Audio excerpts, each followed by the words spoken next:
If there's a reasonable doubt in your minds as to the guilt of the accused, a reasonable doubt, then you must bring me a verdict of not guilty. The film 12 Angry Men is universally acclaimed by both critics and audiences, receiving a 100% on Rotten Tomatoes from critics and a 97% from audiences. In reviewing the film, many critics focus strongly on the plot, acting, direction, and cinematography, as these are all very strong elements present in the piece. However, there are many that fail to recognize how all of these elements, as well as others present in the film, contribute to a common theme, that justice can triumph over prejudice. Sidney Lumet, in an Aristotelian fashion, makes sure that every aspect in the film is organically unified in bringing out this central theme. In this critique, I will focus on how the character development of the antagonist, which is a major subplot in the film, as well as the cinematography contribute to this overarching theme. In the event that you find the accused guilty, the bench will not entertain a recommendation for mercy.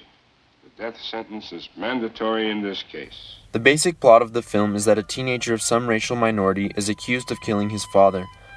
11 of the 12 jurors believe that he is guilty from the start, without putting much effort or concern into the trial.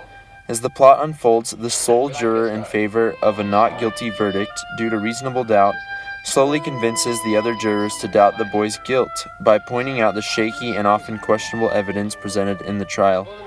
Executed by Boris Kaufman, well known for his work in On the Waterfront, and with close collaboration from the director, Lumet, the cinematography is what makes this film a truly memorable masterpiece. It seamlessly mirrors the plot, subtly adds to the tension of the film, and helps represent and develop the theme of the film visually. We see many examples at the beginning of the film of zoomed-out shots from above the eye level of the characters on screen, creating a sense of space and calmness in the room. As the film moves on, progressively longer lenses are used, which generates claustrophobia and heightens the tension as the characters appear closer together, almost as if the room were shrinking. Many zoomed-in shots and close-ups from below the eye level are used. When the final conflict is resolved, we see a return to the more distant, above eye-level shots used at the beginning of the film. We also notice that when characters are being fair and morally reasonable, balanced, symmetrical shots are used, whereas when their prejudices are put on display, the shots become more disjointed and asymmetrical. In this scene from early on in the film, as the jurors discuss a fair system of expressing their opinions through voting, we see a very balanced shot, with 5 jurors on each side of the screen and 1 squarely in the middle. As soon as the vote is made and we see that 11 of the jurors cast a guilty vote, whereas only 1 believes the defendant is not guilty, there is a distinct shift to a very asymmetrical shot, mostly focused on the protagonist, Davis, or juror number 8.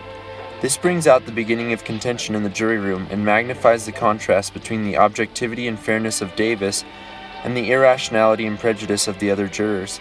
Using techniques like this throughout the film, Kaufman and Lumet critique the action and bring out the theme of the movie visually, the contrasts of justice and prejudice.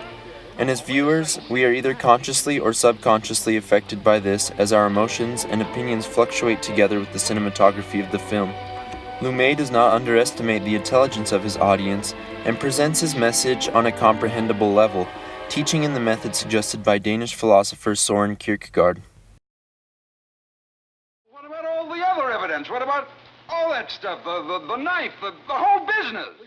Intertwined with this theme of justice versus prejudice is the main subplot of the movie, the character development of the antagonist as he overcomes his own prejudices due to the inner turmoil he is experiencing over his flawed relationship with his son, which is especially intriguing because the film deals with a teenage boy accused of murdering his father. Throughout the film, the protagonist Davis is the voice of justice and reason. The antagonist, juror number 3, is his complete opposite. His rage and prejudices often blind him to the truth and even prevent him from a desire to know the truth. In this scene early on in the film, we are introduced to the relationship he has with his son. We learn that perhaps his prejudice against the defendant comes from the negative experiences he has had in the past with his own son, which have caused a general prejudice against teenage boys and the younger generation. In a powerful emotional scene at the climax of the film, he pulls out the photograph of himself and his son that we saw in the earlier clip and tears it up in a fit of emotion, but finally comes to the realization that it was his own fault that his son grew up the way he did. Rotten kids, you work your life out.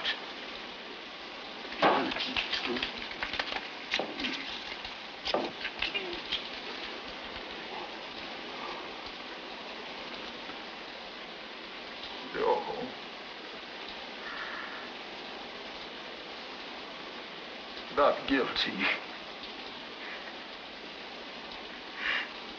Not guilty. The emotional outburst gives us the feeling that he had a sense of his guilt for some time, but did not want to admit it to himself. Ultimately, this realization leads him to overcome his own prejudices and add his voice to the cause of justice in the murder trial. The development of this subplot illustrates the idea that despite previous experiences that we have had that may have caused our prejudices, they can be overcome, and that no matter what has happened in our lives, we can be objective and fair in our judgments of others. The theme in 12 Angry Men is timeless.